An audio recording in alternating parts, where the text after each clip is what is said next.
young girl. It's your girl China Doll. Feel like vlogging today. The last time we spoke, I said I wanted to talk about the spirit of forgiveness. A lot of the times it's the hardest thing in life to do, especially when you are a victim of something that's severely heavy. You carry a baggage of why me? You don't know what this person did to me. Why should I forgive them? And we tend as humans to want to react to us being hurt. That's normal. But in the Word, sorry to be deep, but in the Word, God says something on the realm of, how can you love me who you've never seen, but yet you carry resentment and hatred in your heart for your brethren? I struggled with forgiveness for a long time, to the point that when I finally met my husband, I tested this man to the bitter end. I was like, how? Why? What? I never really experienced love like I experienced when I was coming up as a youngin' with my grandmother. She's no longer here, and that was the beginning of me understanding and coming into my understanding of my emotions, but I never really talked about them or dealt with them. My grandmother spoiled me rotten.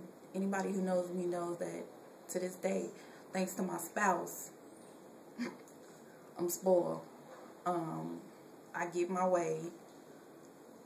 A lot of the times it takes a little longer than usual, but at the end, I get my way. When she left, the way that she left, I had resentment to God. I had resentment to her. I was just messed up. My grandmother died on Mother's Day. She was on her way to come get me. I had just got off the phone with her.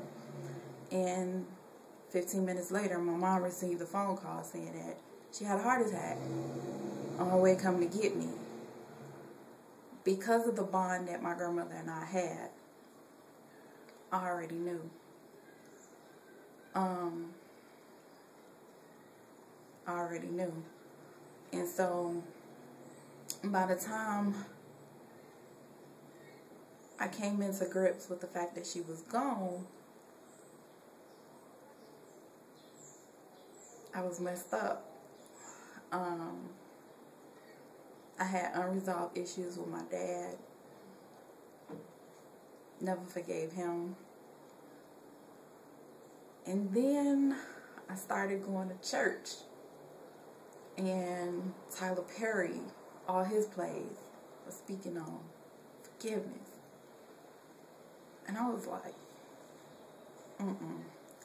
you don't know, like on a movie, you don't know what this person did to me. In 2005, another issue I had to let go of.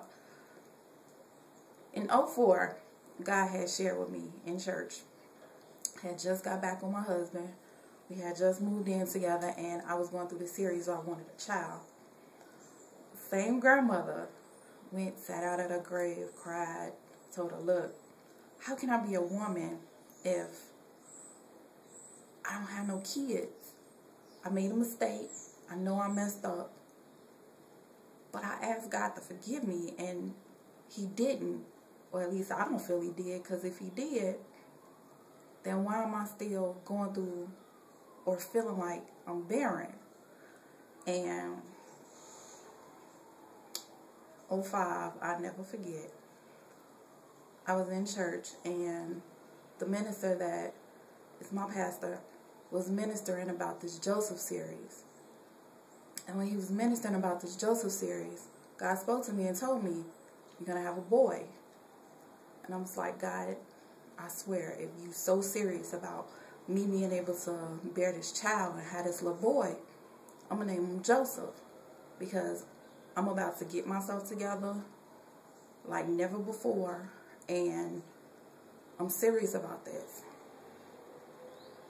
And so, '06, God bless my son, who was born the day after my wedding anniversary. Imagine that. And so from that year, my father and I still wasn't, where I wanted us to be.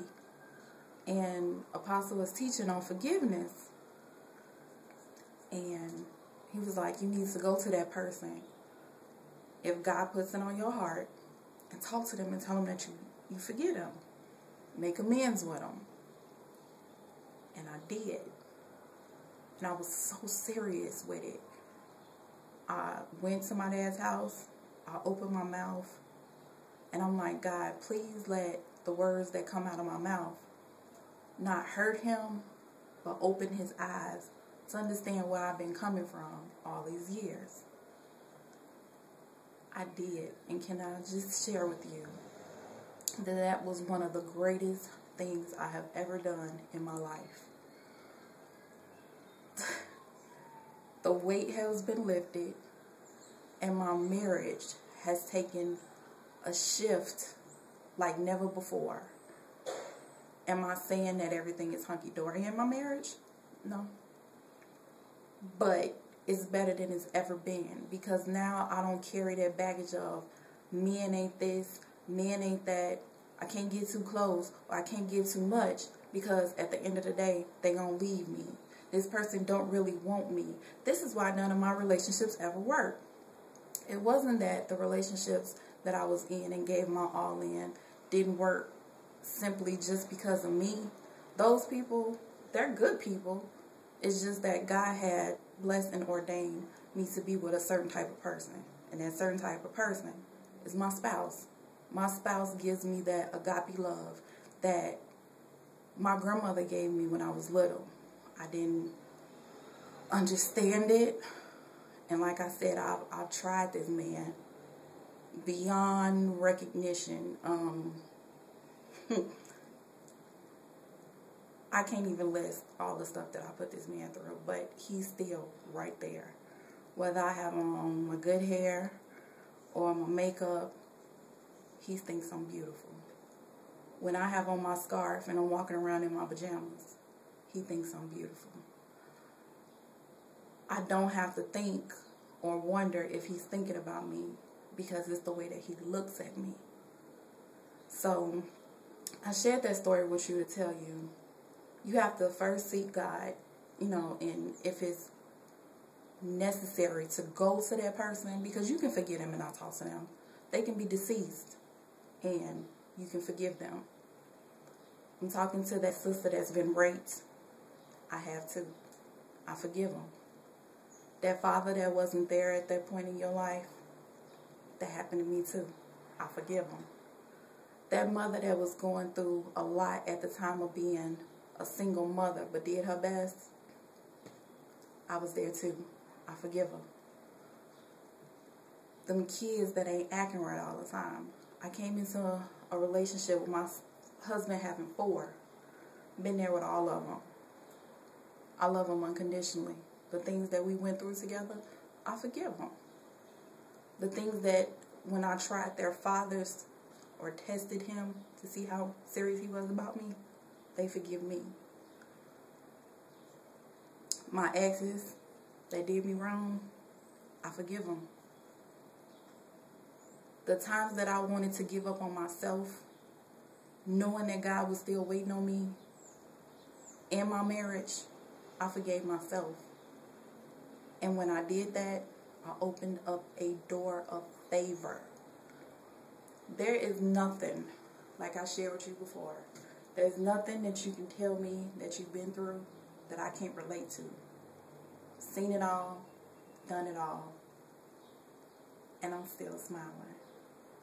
Like I shared with you in a previous video, I don't look back because I'm trying to rekindle that pain that I felt at that moment. I look back because God done brought me a long way. I've had, soon to be in April or May, 5 surgeries. 5. God's brought me out of all of them. I was legally blind. I'm able to see in this eye by itself at 2030. 2020 is perfect. This eye is still, a little iffy. But I just thank God for the sight that I do see. Because somebody is not able to look around and see the things that I see. So with that being said, if there's somebody that's done you wrong, I know it's hard. I know. But forgive them. Not for them, but for yourself. Because when you do that, I can't say it enough. Yes, you're going to still go through trials and tribulations. That's called life. But God is right there with you. Stand tall, stand strong, and stay encouraged. And know that there is nothing too hard for God. God can turn your situation around in a 24-hour span. Just stand strong. Believe. 2 fingers. Talk to you soon. I love you with the love of Christ.